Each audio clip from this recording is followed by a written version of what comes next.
Subscribe to Reactiology. Welcome to our YouTube channel friends. आज हम देखने वाले हैं the real life hero Abdul Kalam. तो देखेंगे ये कौन थे और इंडिया के लिए इनकी क्या अहमियत है। तो पूरी वीडियो मेरे साथ देखिएगा। So let's start.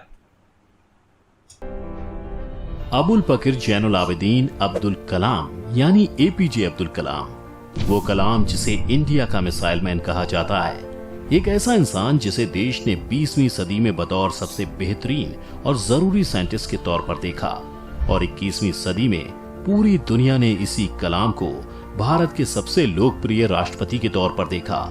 एक ऐसा इंसान जिसने भारत में लोगों की स्थिति और उनका एजुकेशन सुधारने के लिए और लोगों की सोच में लॉजिक और साइंस की अप्रोच को शामिल करने के लिए न जाने कितने पेपर लिखे और लेक्चर दिए।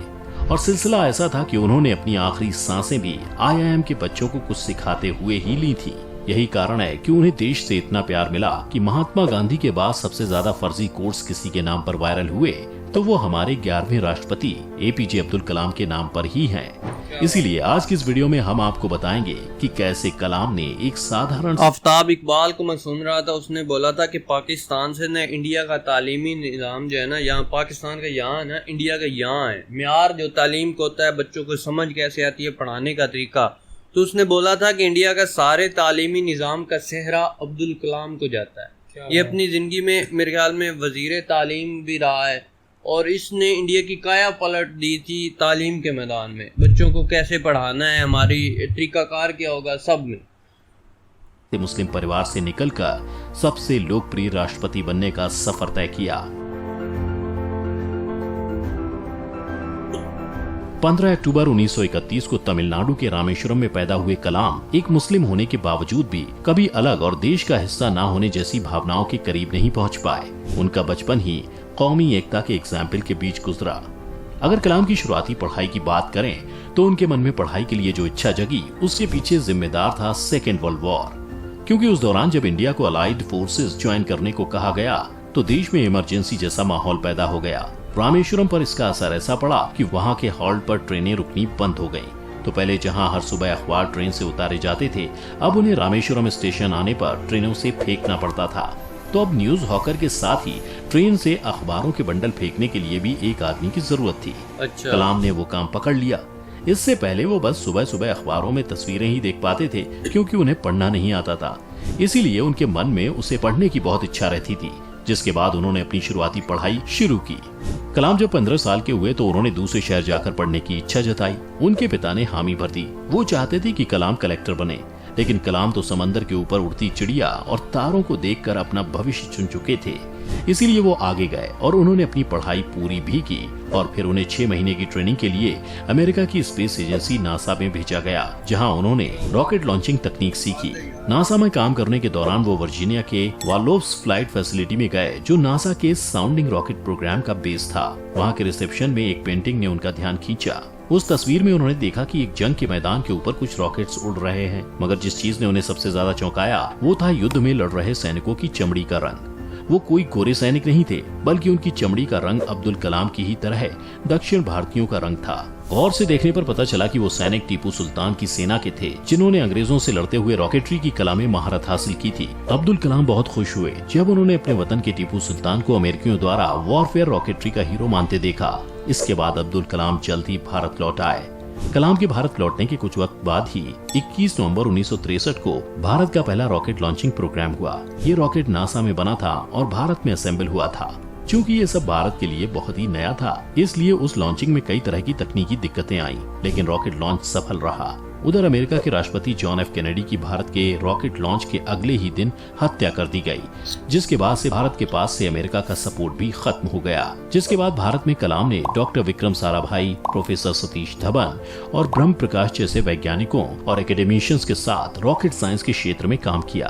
कलाम ने इसरो के प्रोजेक्ट डायरेक्टर के पद पर रहते हुए ही भारत को अपना पहला स्वदेशी सैटेलाइट लॉन्चिंग व्हीकल SLV-3 दिया। 1980 में रोहिणी सैटेलाइट को धरती के ऑर्बिट के करीब स्थापित किया गया और इसके साथ ही भारत इंटरनेशनल स्पेस क्लब का सदस्य बन गया। कलाम ने इसके बाद स्वदेशी गाइडेड मिसाइल डिजाइन किया और साथ ही अग्नि और पृथ्वी जैसी मिसाइलें भारतीय तकनीक से बनाई। एपीजे अब्दुल कलाम के काम को देखते हुए उन्हें 1992 से 1999 तक रक्षा सलाहकार भी नियुक्त किया गया। इसी दौरान अटल बिहारी वाजपेयी की सरकार ने 1996 में पोखरण में दूसरी बार परमाणु परीक्षण भी किए और भारत परमाणु हथियार बनाने वाले देशों में शामिल हुआ। भारत सरकार ने 1981 में कलाम को पद्म भूषण और फिर 1990 में पद्म विभूषण और 1997 में देश के सर्वोच्च नागरिक सम्मान भारत रत्न से नवाजा। बता दें कि भारत के सर्वोच्च पद पर नियुक्ति से पहले भारत रत्न पाने वाले कलाम देश के केवल तीसरे राष्ट्रपति हैं और उनसे पहले ऐसा सिर्फ सर्वपल्ली राधाकृष्णन और जाकिर हुसैन ने हासिल किया था।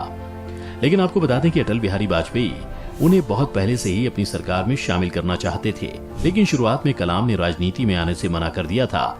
लेकिन अटल जी कलाम से इतने प्रभावित थे कि उन्होंने कलाम को राष्ट्रपति बनाने के लिए आग्रह किया, जिसका अपना ही एक रोचक किस्सा है।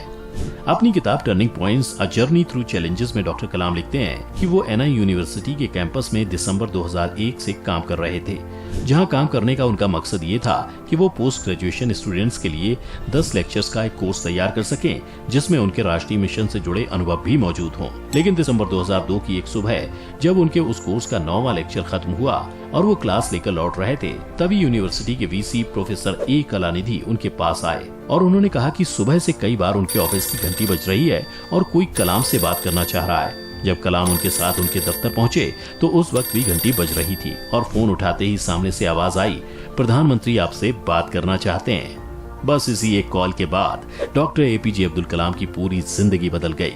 कलाम उसी ऑफिस में प्रधानमंत्री के फोन का इंतजार कर रहे थे, तभी आंध्र प्रदेश के मुख्यमंत्री चंद्रबाबू नायडू का उन्हें सेल फोन पर फोन आया और उन्होंने कहा, प्लीज ना मत कीजिएगा। कलाम को कुछ भी समझ नहीं आ रहा था, लेकिन उसके तुरंत बाद ही फोन बजा और प्रधानमंत्री अटल बिहारी वाजपेयी ने हालचाल लेने के बाद डॉक्टर एपीजे अब्दुल कलाम से कहा, मैं एक पार्टी मीटिंग से लौट रहा हूँ। हम सभी ने मिलकर ये फैसला किया है कि देश को एक राष्ट्रपति के रूप में आपकी जरूरत है। वाजपेयी ने कहा कि उन्हें आज रात घोषणा करनी है और आपकी तरफ से सिर्फ एक हाँ या ना की आवश्यकता है। कलाम ने प्रधानमंत्री से जवाब देने के लिए समय मांगा और अपने कई दोस्तों से बात की। इसके बाद उन्हें समझ आया कि एक वैज्ञानिक के रूप में तो वो देश में अपना योगदान दे ही रहे हैं, मगर एक राष्ट्रपति के रूप में उन्हें उनका विजन देश के सामने रखने का मौका मिलेगा। जिसके बाद उन्होंने प्रधानमंत्री को ठीक 2 घंटे बाद फोन मिलाकर हामी भरी और वो देश के 11वें राष्ट्रपति बने, जिस दौरान उन्होंने बहुत से ऐसे काम किए और जनता के बीच जाकर खुद को उनसे जोड़े रखा। यहाँ तक कि राष्ट्रपति कार्यकाल के खत्म होने के साथ ही डॉक्टर एपीजे अब्दुल कलाम की कहानी का अंत नहीं हुआ। जैसा कि हम जानते हैं कि राष्ट्रपति बनने से पहले ही डॉक्टर कलाम अपने जीवन में इतना कुछ हासिल कर चुके थे कि उनकी अपनी एक अलग पहचान थी। इसीलिए राष्ट्रपति का कार्यकाल खत्म होने के बाद कलाम ने वही चुना जो उन्हें सबसे ज्यादा पसंद था, यानी कि पढ़ाना। राष्ट्रपति पद से मुक्त होने के बाद डॉक्टर एपीजे अब्दुल कलाम ने IIM शिलोंग, अहमदाबाद और इंदौर में बतौर विजिटिंग प्रोफेसर काम किया। इसके अलावा वह Indian Institute of Science Bangalore और Indian Institute of Space Science and Technology Thiruvananthapuram के साथ भी जुड़े रहे और आखिरी दम तक लोगों को पढ़ाते और सिखाते रहे। तो ये थी एपीजे अब्दुल कलाम की कहानी।